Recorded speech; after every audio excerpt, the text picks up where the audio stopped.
So, creatives.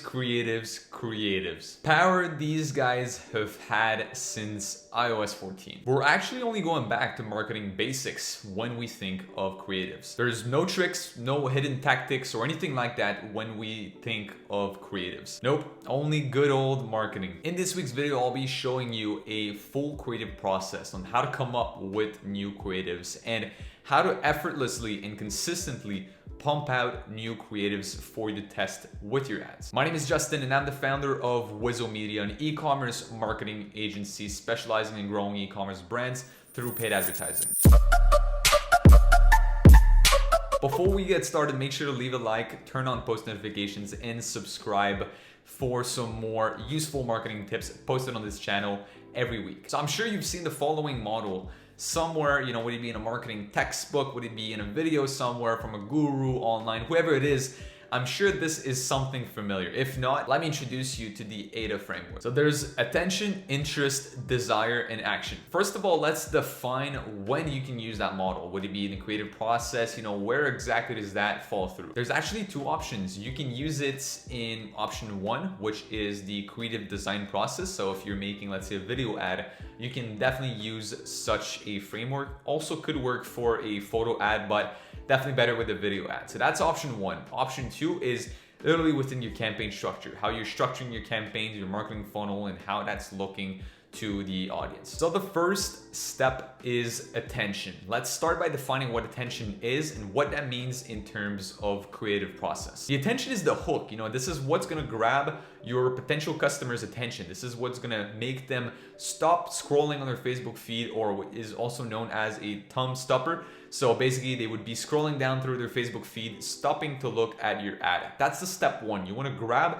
your potential client's attention. Is your product enough to do that? Maybe, if it's a really unique product, yeah, having just a simple product shot could work. But at this stage, you want something that genuinely is surprising, something that would make somebody be like, oh, let me take a quick second to look at this. So in this phase, it's more of a storytelling than anything else. You tell more of a story, but really quickly, again, you pinpoint a problem or a potential solution, or you just pinpoint something out that will appeal to the specific audience you're trying to attract. So this is step one, that's attention. Now step two, which is interest. Now that you've grabbed your potential client's attention, you want to keep them hooked. You don't want them to just stop scrolling for a second and then keep scrolling back right afterwards. Because if that's the case, you only hook them for a second, you only grab their attention, but they're not truly interested in what you have to offer. For them to stay interested in what you have to offer, it has to be compelling. So this means that, and a good way for you to track this is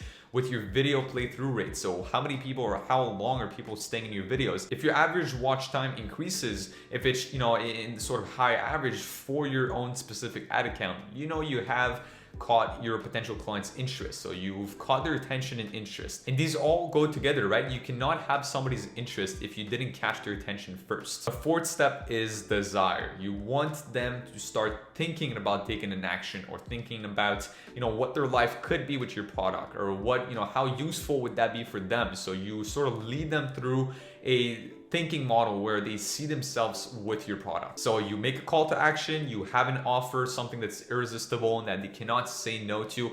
This is where you introduce that offer in the desire stage. And lastly, it's action. They take action, they buy, they go to your website, they learn more, whatever your call to action or offer is, they take action, they take you up on that call to action. So now that we've established the AIDA framework, it's good, okay, but it's still pretty vague, right? How can you actually use that to create an ad? Or how can you actually use that in your marketing funnel? As I mentioned earlier, it's really easy to use it for a video ad. So if we're thinking of hook, that's the first thing that people would see while watching the video. So it's either your first line of copy or the first thing that pops up when you open up a video. So it could be, sort of a flashing animation, something that pops up on screen, and it should really quickly have a text, that should be your problem solution or your question, however you frame it.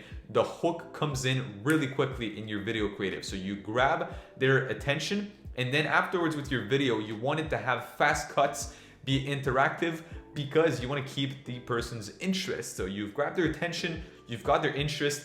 Now, once you've shown, your product, once you've shown essentially the potential problem, the potential solution, the person essentially is interested at this point, you end your video with a call to action and an offer with your company's logo, and then the person should or shouldn't take action afterwards. Now, if we're thinking of the marketing funnel, it's pretty similar, right? Attention and the desire stage are more on your cold targeting side of things. You really want to grab people's attention. They don't know about you yet, so you want to hook them in.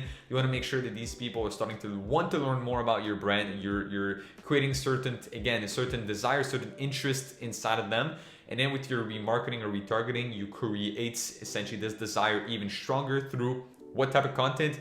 Guess what? UGC. So you introduce your UGC ad, social proof, that creates more and more desire. And then you end things off with a dynamic product ad. So essentially a catalog campaign.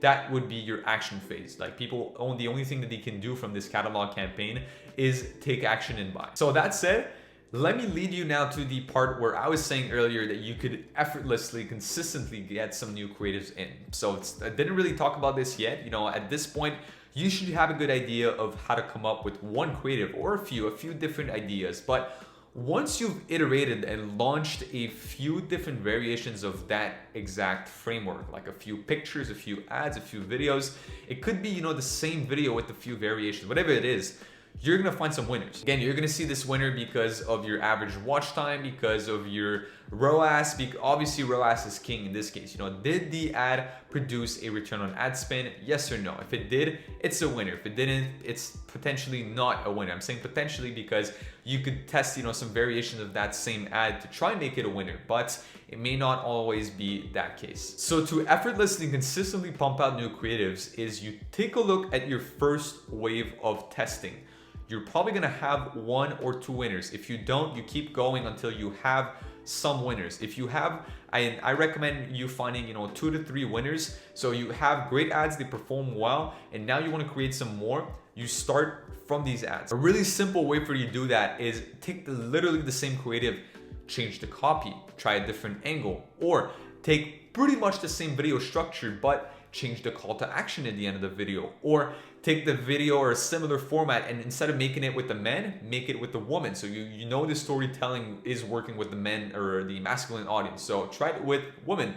Stuff like that is what's gonna make you or allow you to effortlessly come up with new creatives. You don't always have to think about the best idea or the best strategy out there, best example. It can literally, you have to go, or I recommend that you go from what's already working and simply iterate from there. That's gonna allow you to pump out a lot of new creatives at a time, right? If you got 3 winners, you can probably create some 4 variations out of these. So that would leave you with 5 creatives of the same similar type. So 5 variations of that same one.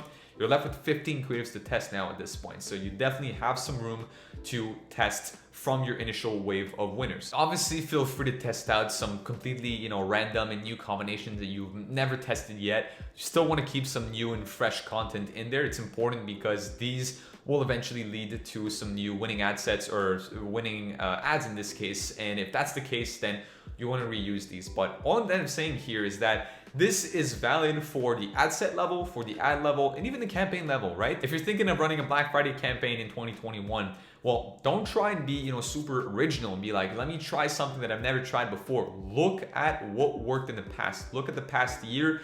You may have run like at a small scale, a buy one, get one free campaign, or buy X, get Y, or get a certain discount. And at this point that certain campaigns worked better than others. Use the same campaign, use the same offer, the same promo, but frame it for Black Friday. So when it comes to Black Friday, don't try and pump out some new ads that are like all over the place, with like big call to actions and something that's like super different.